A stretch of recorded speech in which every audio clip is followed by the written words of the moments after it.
কোন ছেলের উপরে যেদিন গোসল ফরজ হয়েছে, প্রথম যেদিন তার বীর্যপাত হয়েছে, সেদিন থেকেই সে সাবালক, প্রাপ্তবয়স্ক, সেদিন থেকেই সে যুবক, সেদিন থেকে ইসলাম মানা পুরাটা 100% তার উপরে ফরজে আইন।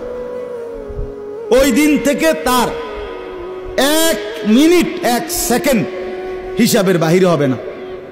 প্রতি সেকেন্ড নিঃশ্বাসের জন্য তাকে মৃত্যু পর্যন্ত, মানে বালেগ হওয়ার দিন থেকে মৃত্যু পর্যন্ত যে হায়াত পাইছে যেদূর, আল্লাহর কাছে হিসাব দিতে হবে তদ্দূর।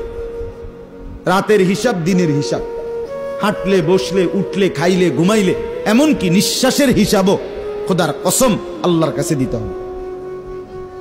কোন মেয়ে যেদিন তার প্রথম মাসিক শুরু হয়েছে 13-14 বছর বয়সে, সেদিন থেকে সে প্রাপ্তবয়স্কা, সাবালিকা, সে যুবতী।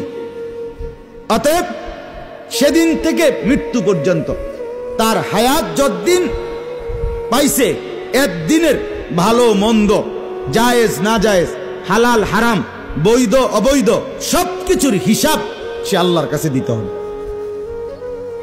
কথা বুঝলেন কিনা আপনি? হ্যাঁ, এটা জরুরি, এটা জরুরি।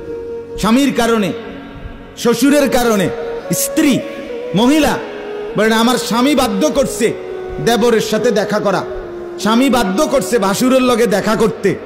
খোদার কসম, স্বামী যদি আসমান ভাঙ্গাও মাথাত ফালায়, তারপরও স্ত্রীর জন্য এই কথা মান্য করা স্বামীর হারাম।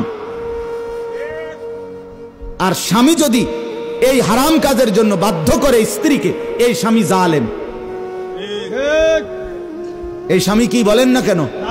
চাচতো ভাই, জ্যাঠতো ভাই, খালতো ভাই, ফুফাতো ভাই, দুলা ভাই, তারারে কইছে বাদ বাইরা দাও, তুমি আজ্ঞায় দাও, তারা মেহমান, সব সময় কি আর আইয়েনি? হ্যাঁ, যেই স্বামী বলে, যেই শ্বশুর বলে, এই উভয়টাই জালেম, নিকৃষ্ট পাপী, সীমা লঙ্ঘনকারী, সীমা লঙ্ঘনকারী। কোনো সন্দেহ না, কোনো সন্দেহ।